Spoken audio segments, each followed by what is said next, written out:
After 2 years of caring for the paralyzed CEO, he finally made a full recovery. His first act? Proposing to White Moonlight, the woman who had once walked away from him. The media painted them as inseparable, and in the end, they truly became a couple. I watched the live broadcast of the proposal on a massive screen in the square, feeling completely still inside. Without a word, I pulled the ring from my pocket and tossed it into a nearby trash bin, finally settling the debt I owed him. Pedestrians stopped to watch the proposal unfold on the outdoor screen. This wasn't just a local broadcast, it was streaming across every major display in London. The footage was sharp, detailed, capturing even the faintest tears on the woman's face. The entire venue had Lewis's touch. During his recovery, he had carefully planned every detail, even down to the fireworks. I remembered how once his cold fingertips had brushed my neck as he asked what kind of flowers I liked. I had said hyacinths, but surrounding the proposal, seen were vivid roses, and the woman standing by his side wasn't me. It was Gloria Louis' ex-girlfriend. A renowned designer. Calmly, I threw away the oversized, unattractive ring. There was no reason to hold on to it anymore. For the first time in a long while, I felt an unfamiliar sense of peace. Not a single tear fell. From that moment on, my debt to the Whites and to Louis was fully repaid. The Whites group had expelled me. I once had my own office. I couldn't even find my desk. An HR representative handed me a cardboard box. "Hannah, all your belongings are here. You've always had good relations at the company, but Louis personally requested your departure. Compensation will be arranged. It's best you leave soon." The tone was gentle, but I suspected Lewis's true message was, "Get lost." I leaned back in my chair, unfazed, struggling to carry the box. I passed by what used to be my office, now turned into Gloria's personal lounge. Design drafts were scattered everywhere. Intimate photos of her and Louis lined the walls, covering what was once my neatly organized schedule. I looked down. My fingers clutched the edge of the box so tightly they turned white, and I let go. At the company entrance, the crowd pushed forward. The box slipped from my arms. Everything scattered across the pavement.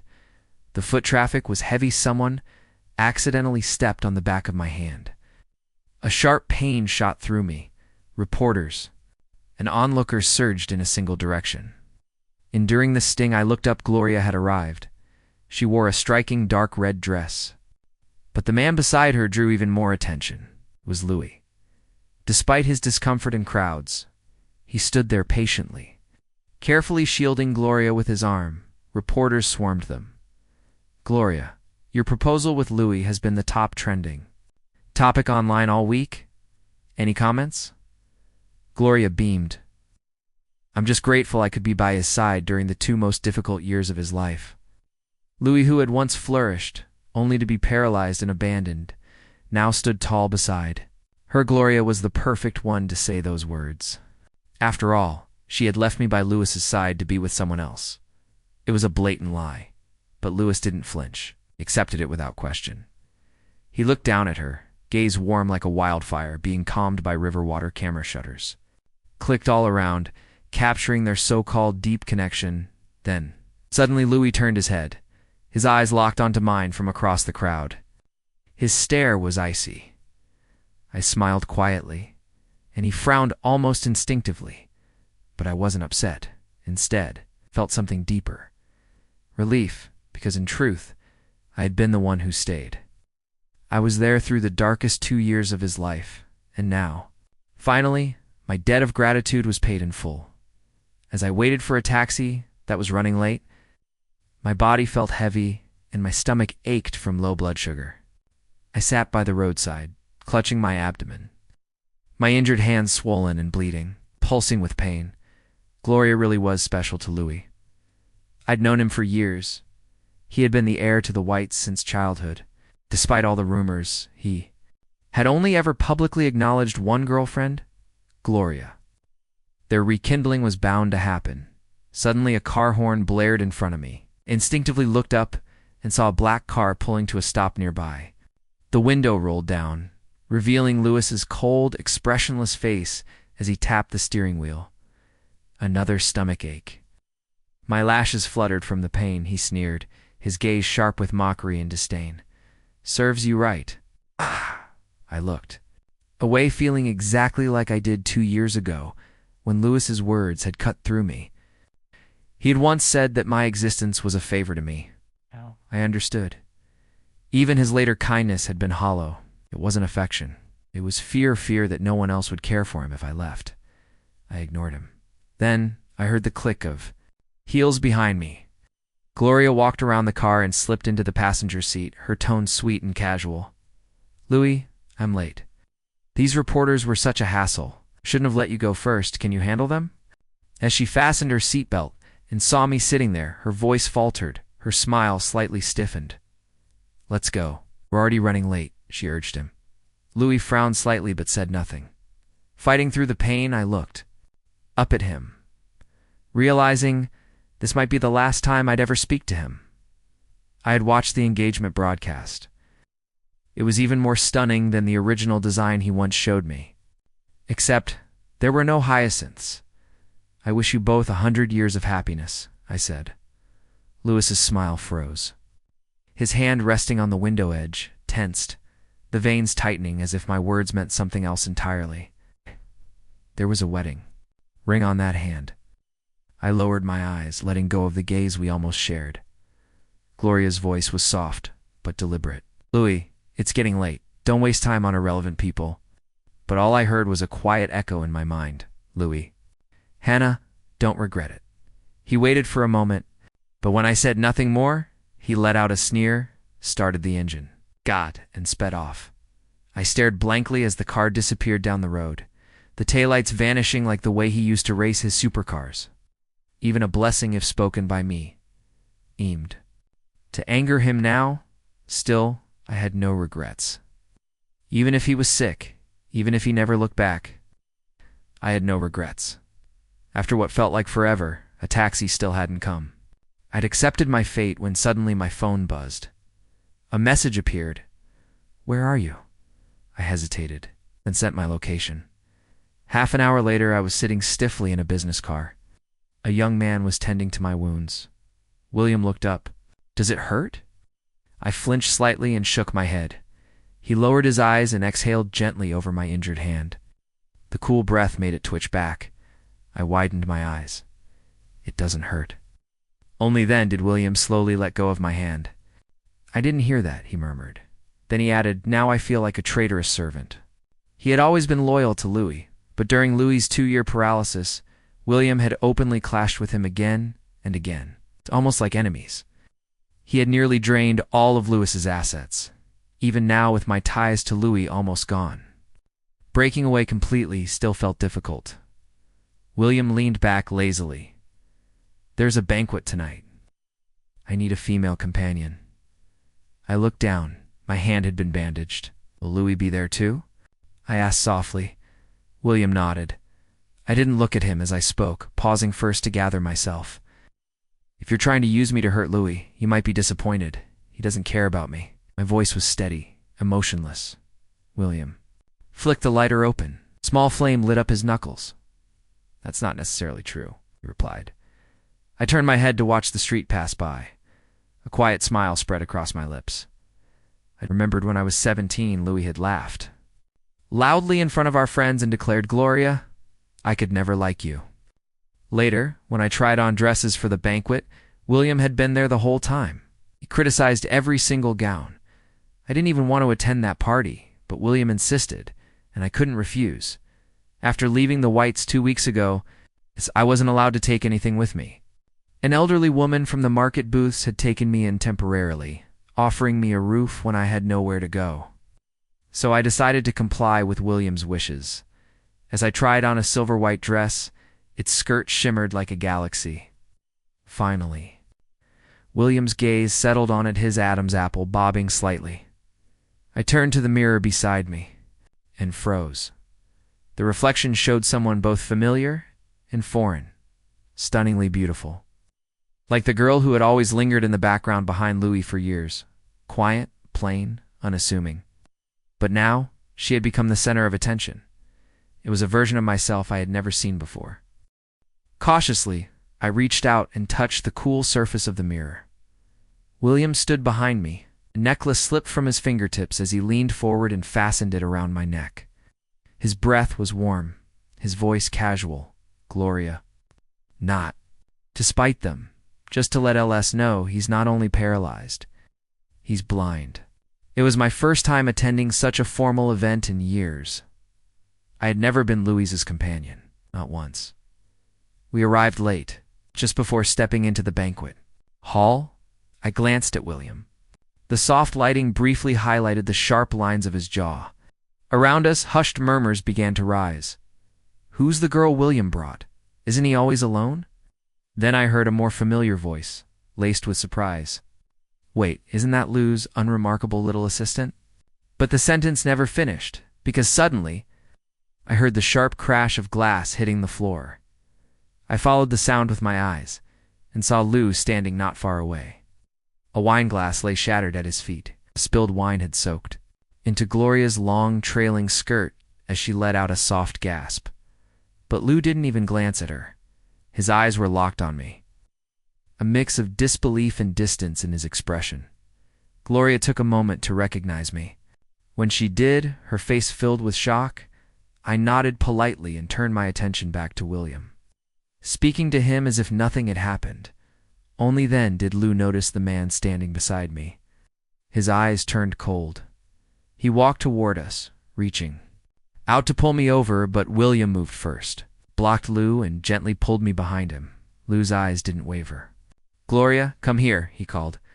I had never hidden behind anyone before, not in front of him. Whenever he called my name, I always went to him, no matter the distance, no matter how far. But not anymore. I didn't step back, didn't rush. Forward. I remained calm, peaceful even, as I spoke. After all these years, I've done enough. The midsummer breeze drifted through the open window, and I added softly, Louis, we have no connection anymore. His face paled instantly. Midsummer is the season of unexpected meetings.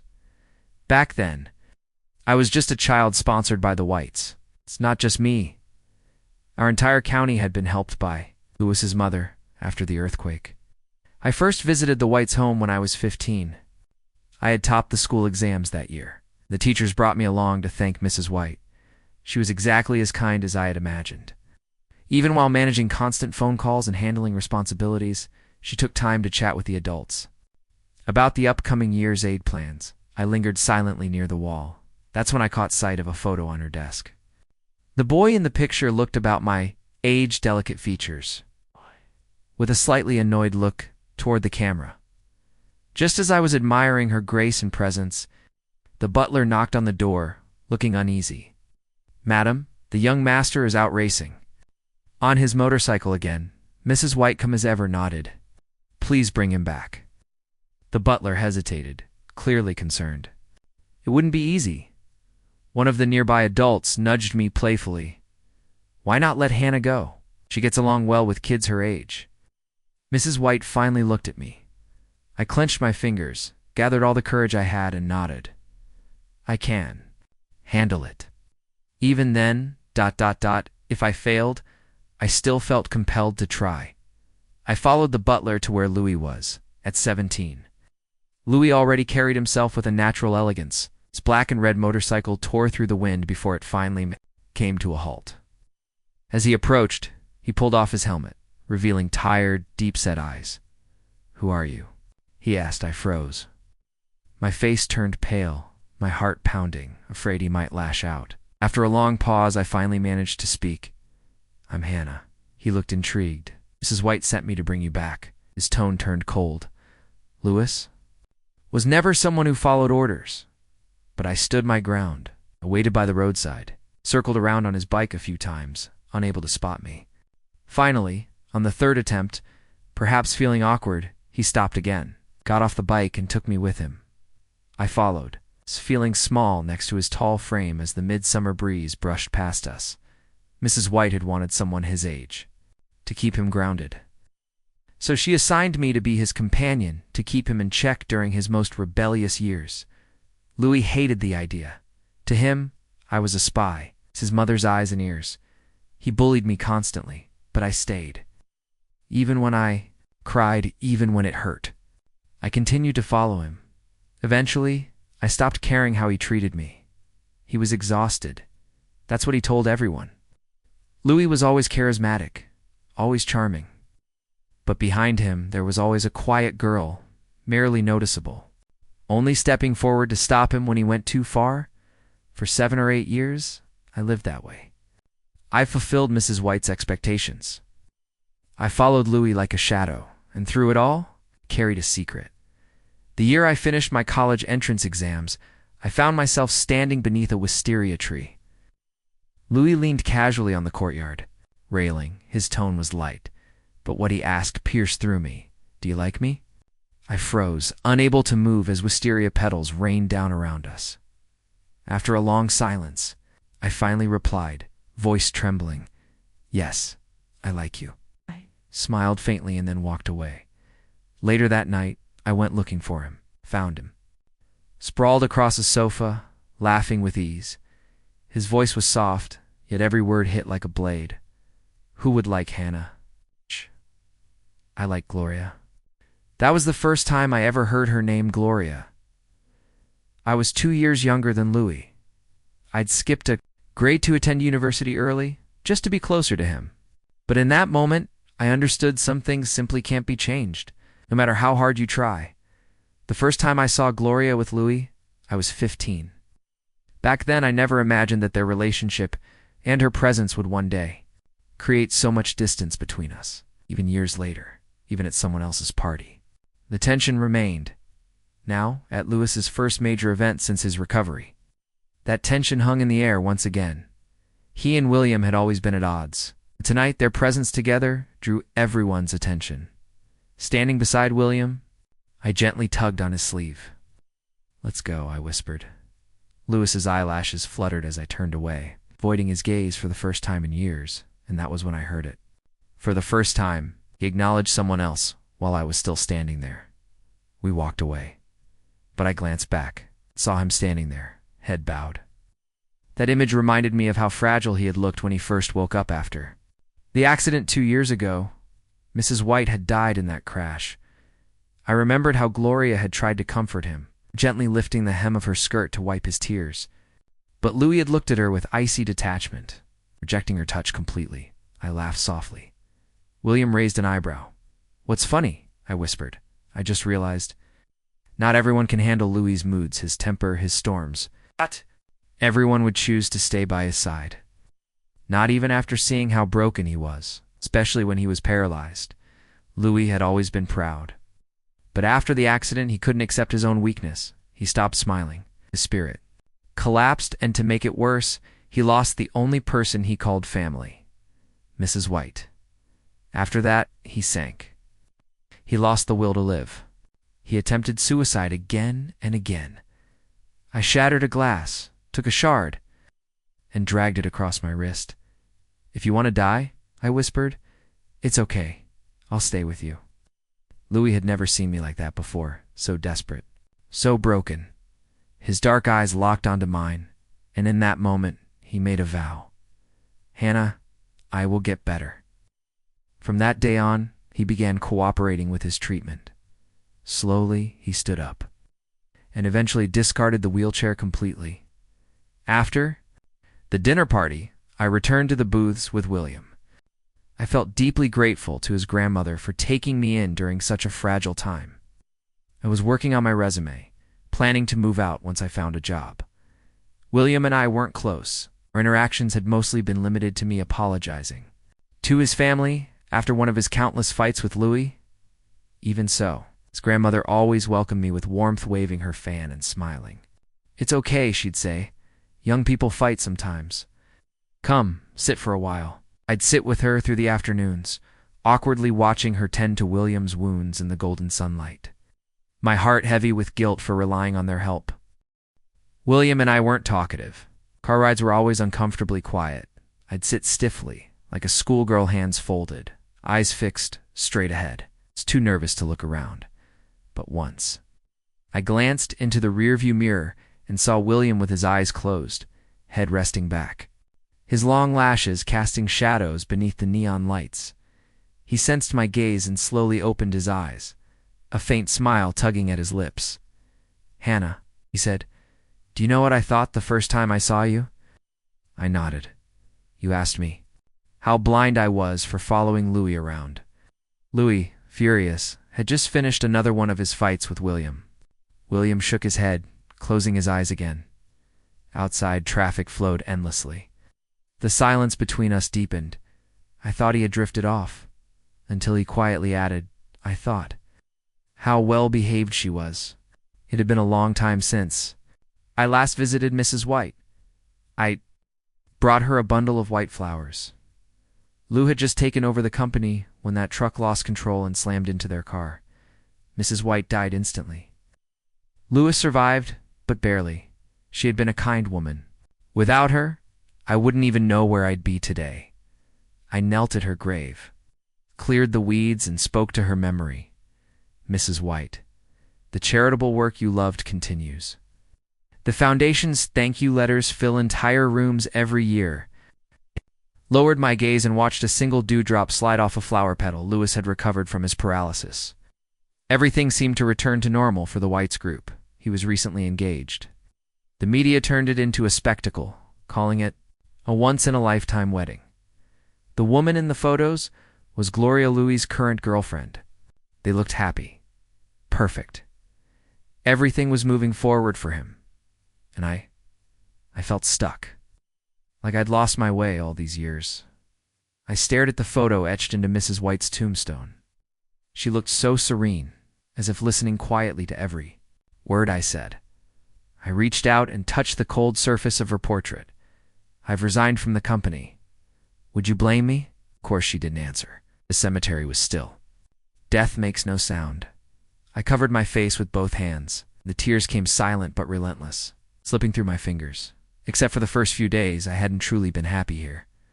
Sometimes I wondered, if I hadn't topped the exams that year, would my life have been different?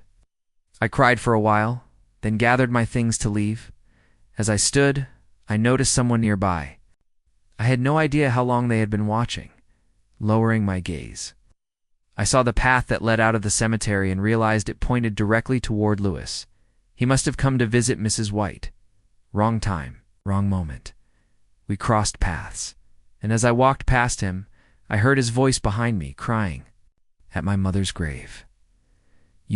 But before he could finish, I turned and looked up at him, tears welling in my eyes but not falling. Lou swallowed his words. In truth, my relationship with Louis hadn't always been terrible. His cruel behavior had only surfaced twice. Once, when I grew tired of being his assistant and secretly applied for jobs, something he eventually discovered day and more recently, when he received an email and expelled me from the Whites altogether. Those incidents happened a year before and a year after the accident. 2 years apart, but the damage lingered. I was no longer the broken girl I had been. I stared at him in silence and finally asked, "Louis, did you really think I wouldn't be hurt just because I never showed emotion in front of you? Did you truly believe that, no matter what you did, I would always follow you like I was 15? Always be there for you?" Louis's lips curled into a bitter sneer, his eyes darkening. His hand dangled by his side, curling and uncurling before balling into a fist. "Hannah," he hissed, "you'll never settle your debts. You killed my mother. What are you pretending for?" His words echoed in my foggy mind as he looked down at me, venom in his voice. That accident. It wasn't an accident at all. Guess who betrayed the Whites? I opened the email with trembling hands. It was filled with information supposedly gathered by Louis's associates, all pointing to the idea that the car crash years ago had been orchestrated. At the time, Mrs. White and Louis had been on their way to sign an important contract, one whose location had been kept secret. Except for me, as his assistant, I'd grown up with the Whites. They trusted me. But in the email, there was a photo one that showed me meeting with people from the rival group shortly before the crash. The image had clearly been altered. I didn't recognize anyone in it, but to Louis, it was enough. Was the only loose end. Without ever confronting me, he'd already passed judgment. I gave a bitter smile, curling up in my seat. So that's why he'd arranged the proposal venue a day earlier, told me to leave the very next day. It made sense now why he chose Gloria over keeping any connection with me. I closed the email without defending myself. Lou wouldn't have listened anyway, if he had looked just a little deeper. Who knew about the contract location? Gloria knew too. I hadn't been sleeping well. Before the accident, I had continued applying for jobs without Louis's knowledge. Was exhausted partly from work, but mostly from dealing with Gloria. She was the only official girlfriend Louis had ever acknowledged, and he spoiled her beyond reason. I'd had trouble with his previous flings, but nothing compared to her. Imagine being a woman in your 20s, publicly shamed in front of an entire company. That's what Gloria did to me. During the days Louis was negotiating that contract, his location had been a secret heaven from her. She couldn't get through to him. But I knew where he was. When she asked me, I refused to tell her. I even blocked her from entering the CEO's office. Everyone knew she was Louis's favorite. But I stood in her way anyway. Gloria snapped. She called the entire staff to witness her wrath. Then she slapped me hard across the face, right? There in front of everyone. She sneered, Hannah. Even if you stripped naked in front of LS, he wouldn't give you a glance. Get lost. You think clinging to the whites will save you from your pathetic background? Following Ellis around every date's no different from being a mistress. I hadn't done anything wrong. But in that moment, I was humiliated, exposed. She even checked Louis's schedule. And the next day, the accident happened. I had never harbored resentment toward Gloria. Louis and Mrs. White had treated her so well. I respected that.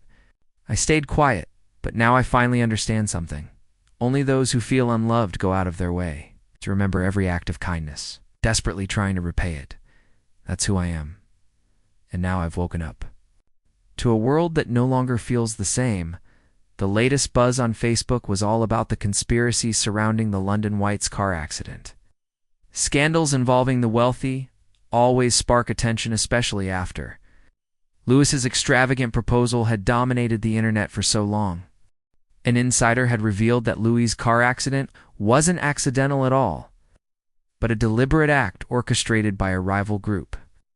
With help from someone on the inside who had leaked his location, his former assistant, me, I had worked with the Whites for years. And now, there it was, an attached photo showing me negotiating with the rival group. The same one I had received anonymously in my inbox. The revelations were so vivid they felt more like memories than rumors. I was watching them unfold in real time. Even Gloria responded, appearing softer than before. On camera, she said gently, Hannah ... I never liked her. But she was always following Louis around. Ow! We even had a falling out because of her. I never imagined she would do something like this. The interview was full of insinuations, accusing me of betrayal, framing me as the villain in a twisted, rich family drama. I was painted as a calculating woman, someone who'd climbed her way up only to seek revenge. Lou stood nearby, watching the spectacle unfold. He looked detached, cold. I had read the online comments. After so many years of relying on her, the assistant finally showed her true colors. She left Mrs. White heartbroken. Poor Gloria, having to watch her boyfriend's life crumble because of a backstabbing assistant. Someone suddenly grabbed my phone. I looked up to see William. He was staring at my pale face, eyes dark with worry. Stop reading, he urged softly. Grandma's calling us for dinner. I tried to explain, but he cut me off, I know. He said quietly, and he meant it. He believed me, but belief couldn't stop what came next. Former employers who once valued me were now rejecting my applications without hesitation. My name had become tainted beyond repair. I had been branded a traitor, just as Lou must have hoped. He wanted me ruined, cut off from the world, silenced by disgrace. Only the Booth's company dared to offer me a job. I had applied to dozens of firms, including theirs. When the offer came, I declined it. William looked over my resume and asked, "Why?" I shook my head, whispering that my reputation would only bring trouble to any company, even one as reputable as the Booths. He stared at me in silence for a moment, eyes fixed. Then, with a trace of sadness in his voice, he said, "Gloria, ... You really are slow to respond." I blinked in confusion, but before I could ask what he meant, the police arrived. They came to arrest me. The Whites had officially reported the incident. Now, as a person of interest and suspect in a crime from years ago, I was to be taken in for questioning. Outside the interrogation room, I saw Lou and Gloria. Their expressions were unforgettable. Gloria looked like a gambler who had finally placed her last bet. She had maneuvered carefully over the years, likely erasing every piece of evidence that could hurt her. Now, I was the only obstacle left. If I went to prison, she could finally breathe easy. Not only was their over-the-top proposal real, an actual wedding was already being planned. Gloria would become Mrs. White, admired, untouchable. Lewis's gaze met mine for a second. His jaw was clenched tight. His hands trembled slightly as he fidgeted with his fingers. His eyes, red, tired, conflicted, quickly looked away. I turned and stepped into the interrogation room. For hours, the police combed through my life, every detail, every whisper. Beyond the doctored photo, more so-called evidence surfaced, all pointing in one direction: me. It was a web. Tight, inescapable. I was held in custody for 10 days. A short time, maybe, but long enough for the media storm outside to reach a fever pitch. The White's car accident conspiracy was everywhere. Inline theories, speculation, public outcry. Authorities were determined to leave no stone unturned. But strangely, during those 10 days, I didn't dwell on any of it. For the first time in years, I rested. I slept, truly slept in the quiet darkness. No pressure. No accusations. Just silence. And then, on the 10th day, the truth finally came to light. I was declared innocent as the truth came to light. Another name was added to the list of fugitives: Gloria. The revelation sent ripples through everything. Employers who had once turned me away now reached out again, offering positions and apologies. But I turned down every offer, even the one from the Booths. I had no desire to return to that world. Instead, my hometown contacted me. A respected teacher from my former school, someone held in high esteem, much like Mrs. White, invited me to come back and contribute to the region's educational growth. I agreed. Before leaving for good, I paid one final visit to the Whites. This time, no one tried to stop me. I had left everything behind at their estate, expecting my room to be dusty and forgotten. But when I opened the door, I was taken aback. Everything was spotless, bathed in warm sunlight. A fresh flower had been carefully placed on the table. As I gathered my belongings, I paused in front of a drawer. Slowly, I opened it, my hands trembling. Slightly, inside a hidden compartment, I found an old photograph, one I had almost forgotten. It was Lou at 17, caught in a carefree moment. The wind tousling his hair as he laughed with his friends, glancing back playfully as if looking for someone. I had taken that photo in secret. I didn't take it with me. I left it there on the table, letting Louis decide whether to keep it or let it go. In the courtyard, the purple wisteria tree was blooming again. Its delicate blossoms swayed gracefully. In the breeze, I stood there quietly, soaking in the moment, till I heard his voice. "Gloria," Lou called gently, as if afraid to disturb a dream. I turned to face him with a soft, steady smile. He looked different now. There were dark circles beneath his eyes, and a faint beard shadowed his chin. The usual arrogance of the White's air was gone. In its place stood a man who looked hesitant, almost humble. His eyes flickered with emotion, his voice rough and low. "Ever since I recovered, I've been investigating the car accident," he said. "When I found out it had something to do with you, I stopped. I couldn't go on. Just the thought of it crushed me. I didn't want to believe you'd betray me. But once the doubt crept in, I couldn't get rid of it." He laughed bitterly. "You understand, right? People like us, we're used to betrayal. We expect to be stabbed in the back. But when it's why, I just couldn't take it." His voice cracked. "You know what I wished, going through all those files? I wished I had died in that car crash. Everything after that, even the proposal, was just a performance for you. He went on about his pain and confusion, his regrets. But I looked at him calmly and interrupted. Lewis stopped, surprised. I smiled faintly. When you did it, you knew it was wrong, but you didn't care. Whether I betrayed you or not didn't matter to you. You were going to act anyway. And I would have forgiven you. I always would have. My gaze softened. Let's be honest.